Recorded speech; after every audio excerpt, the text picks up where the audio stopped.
ये तो माननीय नानक सिंह गुरजी जी का,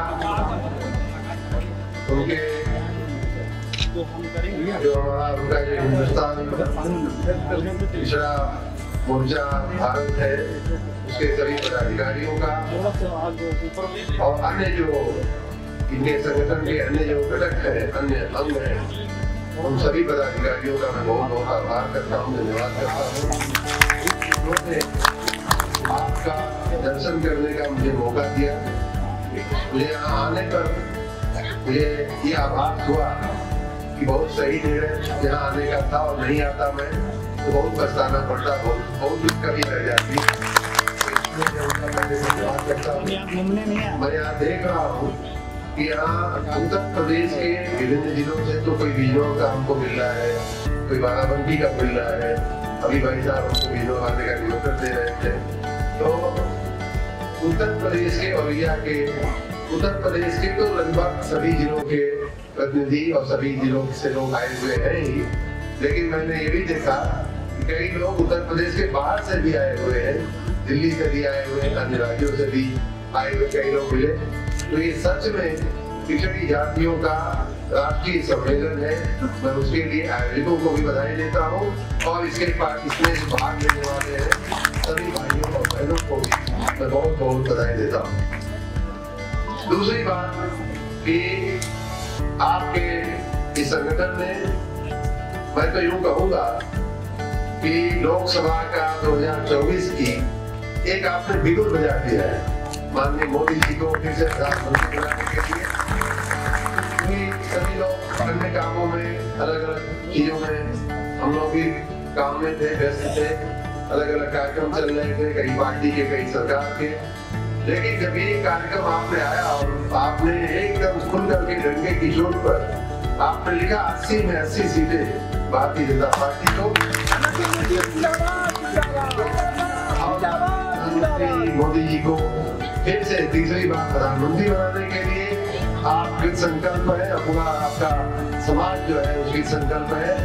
तो एक तरह से आपने लड़ाई की शुरुआत किया है, आह्वान किया है, बिगुल बजाया है, शंखनाद किया है उस विजय श्री का जिसमें माननीय मोदी जी फिर से प्रधानमंत्री बनने वाले हैं। आप सबको उसके लिए भी बहुत बहुत बधाई देता हूँ। मित्रों, आपने जब संकल्प ले लिया है तो मैं मानता हूँ कि ऐसी कोई ताकत नहीं है जब ये वर्ग, पिछड़ा वर्ग विशेष रूप से अगर संकल्पित हो जाए कि प्रधानमंत्री माननीय मोदी जी को तीसरी बार देश प्रधानमंत्री देखना चाहता है और कश्मीर से कन्याकुमारी तक, उत्तर प्रदेश चाहे मध्य प्रदेश चाहे दिल्ली, हर जगह सभी राज्यों में अगर पिछड़ा वर्ग संकल्प ले ले, ठान ले कि मोदी जी को प्रधानमंत्री बनाना है तो कोई ताकत नहीं है जो उनको प्रधानमंत्री बनाना हो सके। 2014 में भी मुझे याद है अच्छी तरह से माननीय प्रधानमंत्री जी जब प्रचार में निकलते थे, उन दिनों में गुजरात में था, उनके साथ काम करता था, उनकी टीम का एक हिस्सा था। और उस समय भी जब उनके भाषणों को हमने, मुझे याद है उनके जो भाषण के मुद्दे होते थे, प्रमुख रूप से खुद को भी कहते थे कि मैं स्वयं भी पिछड़ी जाति का हूँ और अन्य पिछड़ी जातियों के उत्थान के लिए, उनके विकास के लिए मैं कृत संकल्प हूँ। वो संकल्प मुझे आज भी याद है और मैं मानता हूँ कि जितना आप प्रेम करेंगे मोदी जी से, उसका कई गुना प्रेम, कई गुना समर्थन आप मोदी जी से अपने उत्थान के लिए, अपने आने वाली पीढ़ी के लिए। आप सबको मैं जहाँ एक तरफ अच्छे भविष्य के लिए मोदी जी के हाथों में देश का शासन रहेगा, हमारा आपका भविष्य सुरक्षित रहेगा, सबका साथ विकास, सबका साथ और सबका विकास की भावना से जो काम चल रहा है उसमें हमारा आपका भविष्य सुरक्षित रहेगा। इसके साथ मैं आपको कुछ बातों से थोड़ा सावधान भी करना चाहूँगा। देखिए, चुनाव जैसे जैसे नजदीक आएगा वैसे वैसे यहाँ तो मैं तो मोदी जी को तो बहुत अभिनंदन देना चाहूंगा कि उन्होंने बहुत सारी पिछड़ी जातियों का एक संयुक्त मोर्चा बनाने का एक संकल्प लिया है और सभी जो जितने भी पदाधिकारी इनके साथ है, सबको साथ लेकर के चलो, न सिर्फ भोजी समाज को। मैंने जब भोजी समाज सुना, इसलिए मैं शुरुआत की बात करता हूँ, बचपन की बातें करता हूँ। हमारे गांव में एक दो परिवार भोजी समाज के रहते थे, इनके यहाँ हम लोग चना और लाई भुजवाने के लिए अक्सर मैं खुद गया हूँ बचपन में, अपने घर की महिलाओं के साथ, बहनों के साथ, भाइयों के साथ। कई बार उत्सुकता और बच्चे जो साथ में जाते हैं और वहाँ पे उनके भरभूजे में जाके कई बार बैठा हो। जो विजय नाम का एक उनका वाइस जो है आज भी हमारे गांव में रहते हैं, उनसे हमारा बड़ा मधुर संबंध भी है, आते जाते भी है। अब वो भूजने का काम तो लगभग धीरे धीरे समाप्त होता जा रहा है, आप जानते ही हैं, क्योंकि लाइट चलने वाला जो समय था शायद वो आधुनिक चीजों ने उसका स्वरूप नहीं दिया। हम लोग लाइट चलना भुजवा के नहीं खाते हैं, अब लोग चिप्स खरीद के खाने लगे हैं। तो समय भी बीत गया है, उसी हिसाब से आप भी बदलो, आप भी बदलिए। और देखिए माननीय मोदी जी ने समय को इतने अच्छी तरह से भापा है। मैं एक उदाहरण देकर के आपकी बात कहूंगा। अभी 5 दिन पहले जो है अपने जन्मदिन पे उन्होंने बहुत ही एक महत्वाकांक्षी विश्वकर्मा योजना, लेकिन वो विश्वकर्मा कहने के लिए विश्वकर्मा है उसमें 18 जातियों के लोग, कहीं माली है तो कहीं रंगाई पुताई करने वाले हैं, कहीं कलिया काम करने वाले हैं। उस योजना का आप भी लाभ ले सकते हो और अपने कुछ नया करना है, कुछ नए ढंग से करना है। आप वही देखिए, भले नए करते हैं ना कि वही मसाला वही है, खाली उसका जो है बर्तन बदल गया है, तो भूजा वही, चना वही, लाई वही, लेकिन अच्छे से प्लास्टिक में पैक कर दिया जा रहा है। और जहाँ आप तो क्या लेते थे, उसे मुझे याद है कि आप कहते भूजा भुजाने हम लोग जाते थे, तो अगर मान लीजिए 1 किलो चावल लेके गई महिला, तो उसमें से एक मुट्ठी निकाल करके आप अपना रख लेते थे, वो आपका हो जाता था, वही आपका खर्चा था, वही आपकी का पेमेंट था। लेकिन आज वही एक मुट्ठी चना, एक मुट्ठी चावल की कीमत आप बाजार में देखिए जो पैक करके मिलता है, सैकड़ों रुपए लोग उसी का ले लेते हैं। तो आप जो समाज को जो सेवा देते थे, आपका जो समाज में योगदान होता था, उसकी कदर इस देश में 70 साल तक किसी ने नहीं किया। अगर किसी ने समझा है तो नरेंद्र मोदी जी ने वर्तमान में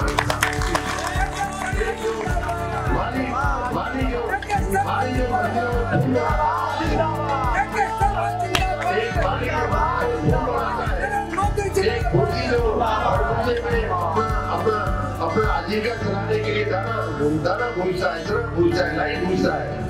एक गड़िया काम करने वाला व्यक्ति जो दिन भर मजदूरी करता है, ठेले में सामान बेचने वाले लोगों को, इन सब की अगर किसी ने चिंता किया है तो माननीय प्रधानमंत्री जी ने किया है। इसलिए हमारा आपका दायित्व है कि उनका हम समर्थन करें।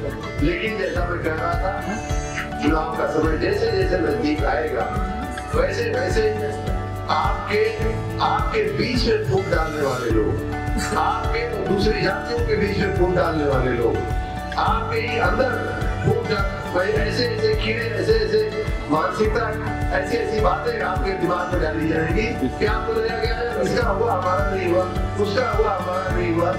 माननीय नरेंद्र मोदी जी सबका साथ, सबका विकास की भावना से चलने वाले व्यक्ति है। सिर्फ पिछड़ा वर्ग नहीं, पिछड़े वर्ग के तो मैं ऐसी 50 चीजें गिना सकता हूँ जो माननीय नरेंद्र मोदी जी ने किया है। चाहे पिछड़ा वर्ग का आयोग हो, चाहे अभी विश्वकर्मा, तब से लेकर मैं अभी तक की खाली 2 बातों 13,000 करोड़ रुपए की विश्वकर्मा योजना उन्होंने लागू किया। तो इसलिए उनसे बड़ा हितैषी पिछड़े वर्ग का कोई नहीं है। लेकिन स्वार्थी लोग आपके अपने बीच में, आपसे दूसरों के बीच में, बड़ी जातियों के बीच में, कहीं हिंदू का मुसलमान से, तो कहीं मुसलमान का सिख और ईसाई से, ये फूट डाल करके ये लोग अपनी रोटियां सेकने की कोशिश करेंगे। इसमें पढ़ना नहीं है। हम सब एक होकर के प्रधानमंत्री मोदी जी को एक बार फिर प्रधानमंत्री बनाना है। बस एक ही हमारा संकल्प होना चाहिए, एक ही हमारा लक्ष्य होना चाहिए कि हमें सब कुछ भूल करके माननीय नरेंद्र मोदी जी को प्रधानमंत्री बनाना है। बाकी फूट डालने वाले लोग आप ही के बीच मैं स्पष्ट कहना चाहूंगा। मैं इसलिए भी ये बात कर रहा हूँ, देखिए आगे चुनाव, जैसा मैंने कहा, चुनाव में जो 5 महीने 6 महीने अभी बचे हैं, बहुत सारी बातें होंगी, बहुत सारी राजनीति होगी, लेकिन उसके पाया में जो बात है वो ये है कि इनकी रोटी तभी सिकेगी जब हमको आपको ये विभाजित कर लेंगे, हिंदू और मुसलमान को विभाजित कर लेंगे, सिखों और हिंदुओं के बीच में जब मतभेद पैदा कर लेंगे, आपके अपने बीच में मतभेद पैदा कर लेंगे। भाई देखो फलानी जात का गुलाम है, फलाना जात का नहीं है, भाई सब लोग समान है, कहीं कुछ कामा पुलिस कर गया होगा तो दूर कर दिया जाएगा, उसे ठीक कर दिया जाएगा, आप चिंता मत करो। तो इस तरह से माननीय प्रधानमंत्री जी की मंशा, माननीय योगी आदित्यनाथ जी की मंशा सबका साथ सबका विकास वाली है।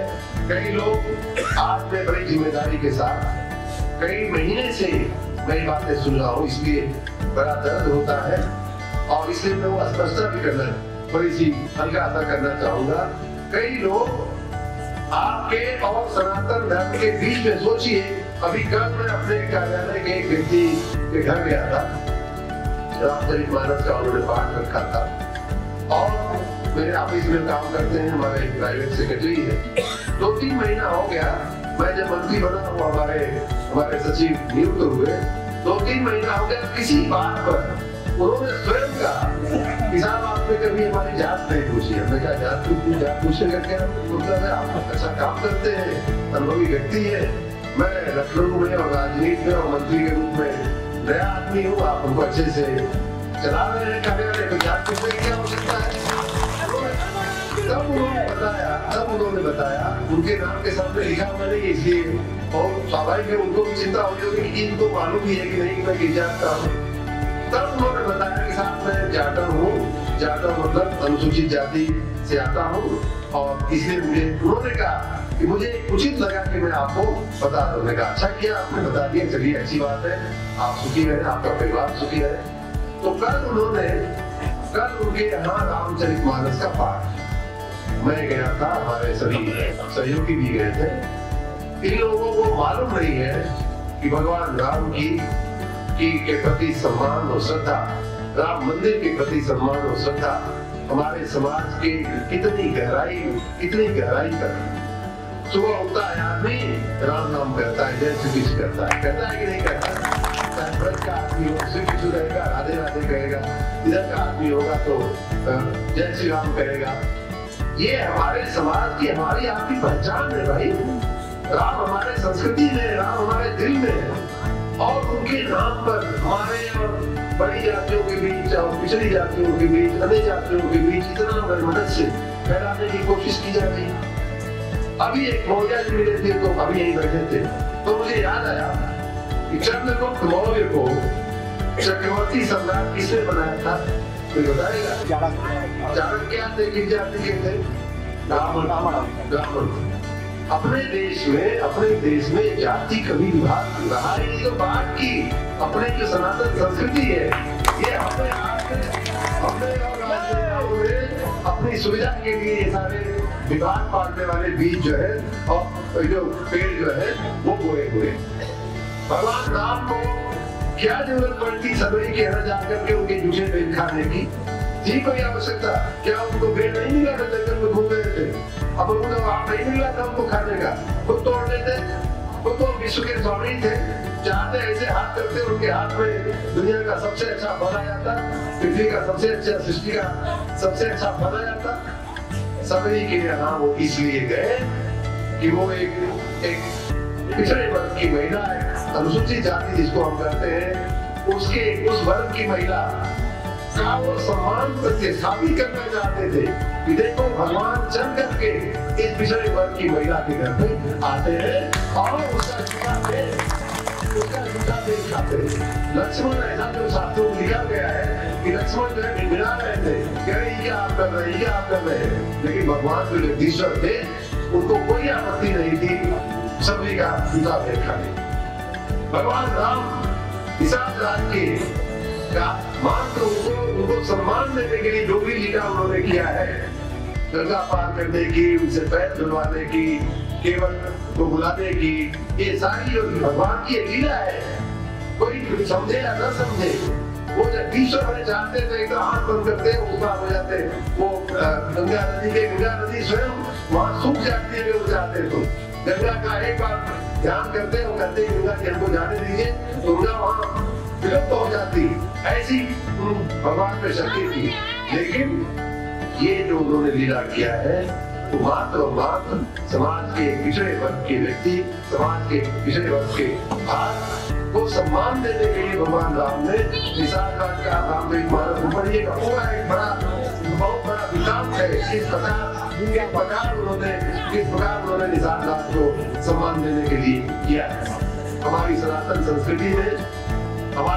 संस्कृति में कोई भी ऐसा पुण्य कार्य नहीं है, कोई भी ऐसा शादी हो, चाहे शादी से जन्म से लेकर के मरण तक का, मैं बताऊं आपको, मुझे नहीं याद है कि कोई भी ऐसा संस्कार नहीं है जिसमें गांव के लोहार को, गांव के कहार को, गांव के धोबी को, गांव के नाई को की आवश्यकता न पड़ती है।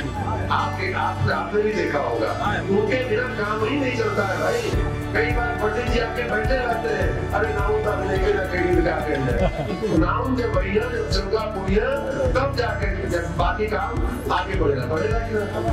तो हमारी सनातन संस्कृति जो है सबको, सबका साथ और सबका विकास वाली भावना हजारों साल पुरानी रही है।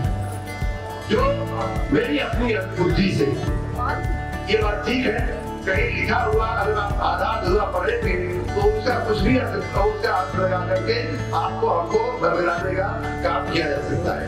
लेकिन ये जितनी चौपाइयां आजकल बड़े बड़े विद्वान लोग को यहाँ आपके हैं, यहाँ के आप अपने बीच के हैं, कोई बिहार से बोल रहा है, कोई यहाँ से बोल रहा है, कोई वहां से बोल रहा है, फलाना जगह पर फलानी बात लिखी हुई है। अब उसके पहले क्या लिखा है उसके बाद क्या लिखा हुआ वो नहीं बोलते हैं। हर जगह जहाँ भी इस तरह की बातें लिखी हुई है वहाँ उस व्यक्ति ने, देखिए जब हम ईश्वर के सामने होते हैं तो क्या करते हैं, आप सब कोई भगवान में मानने वाले लोग हैं, कोई अल्लाह में मानता होगा, कोई वाहिगुरु में मानता होगा, कोई कभी पंथी होगा, संत कभी नगर से कोई आया होगा, तो कोई भगवान शिव में मानता होगा, भगवान राम में मानता होगा। लेकिन सभी लोग ईश्वर को अपने से बड़ा तो मानते ही है। इतना तो सब में है कि भगवान जो है विराट है, हम उसके एक छोटे से अंश हैं, हम उसके सामने बहुत छोटे हैं। ये सारी बातें मैं बड़ी जिम्मेदारी के साथ उन सब लोगों को जवाब देते हुए बात कह रहा हूँ, और वो लोग ये नोट कर ले, रामचरितमानस को फिर पढ़े, जिन चौपाइयों को वो लोग कोट कर रहे हैं उन चौपाइयों के पहले की चौपाइयां भी पढ़े और उन चौपाइयों के बाद वाली चौपाइयां भी पढ़े। इन सारी चौपाइयों को जिनको लेकर के हमारे आपके सनातन धर्म के और सनातन धर्मियों के बीच में हमारे समाज में जो लोग भाग पाने की कोशिश कर रहे हैं, उन सबको मेरी चुनौती है। मैं अगर कभी मौका मिलेगा तो इसी विषय में भी मैं साथ करने को तैयार हूँ। लेकिन उन सारी चौपाइयों में पहले क्या गया है वो पहले की बात करके देखिए। दूसरी बात कि जब हम ईश्वर के सामने होते हैं तो हम क्या करते हैं, भगवान मैं जो बुद्धि हूँ, मेरे में बुद्धि कम है, मेरे में शक्ति कम है, यही करते हैं ना। हम ये तो कहते नहीं कि हम तुमसे भी बड़े हैं, हम तुमसे भी समझदार हैं, हम तुमसे भी बड़े तेज तर्रार हैं, तो भगवान से हम कहेंगे नहीं। भगवान की कृपा अगर पानी है तो भगवान के सामने छोटा बनना पड़ेगा, बालक बनना पड़ेगा, अनाथ बनना पड़ेगा, शरणागत बनना पड़ेगा, समर्पण की भावना होनी चाहिए। ये सारी चौपाइयां आप मैं सबको मीडिया को मैं कहना चाहूंगा, ये सारी चौपाइयां उन लोगों के द्वारा मुंह से कहवाई गई है जिन्होंने भगवान के विराट स्वरूप को पहचाना है और कहा है कि भगवान हम तो कम बुद्धि वाले हैं, आपकी शिक्षा, आपकी जो है सीख, आपका वो जो संरक्षण हमारे लिए बहुत आवश्यक है। ये सारी बातें, ये सारी चौपाइयों में आप उसके पहले की चौपाई पढ़ेंगे तो तुरंत जो है समझ में आ जाएगा। इसी कड़ी में मैं उन सारी चौपाइयों की बात नहीं जाऊंगा। हम लोग हनुमान जी को मैं उदाहरण इन सारी बातों के निचोड़ में एक उदाहरण दे देता हूँ। हम सभी हनुमान जी को जानते हैं, शायद ही कोई होगा सनातनी जो हनुमान जी का हनुमान चालीसा और हनुमान जी के बारे में नहीं जानता होगा, पढ़ता नहीं होगा। हनुमान जी राम को बहुत प्रिय थे, ये भी हम सब जानते हैं। राम हनुमान जी को बहुत प्रिय थे, ये भी हम सब जानते हैं। राम का काम हनुमान के बिना नहीं चलता था, हनुमान का काम राम के बिना नहीं चलता था। सही बात है, सब जानते हैं। लेकिन हनुमान जी ने, उस हनुमान जी ने जिसके ऊपर भगवान को इतना विश्वास, इतना उनकी ताकत पे, उनकी शक्ति पे इतना विश्वास था कि और कोई उनका नहीं जाएगा, तुम ही जाओगे। और पता कर, क्योंकि उनकी शक्ति को उनको विश्वास है।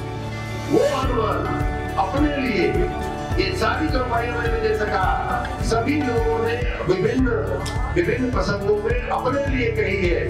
हनुमान जी अपने लिए क्या कहते हैं?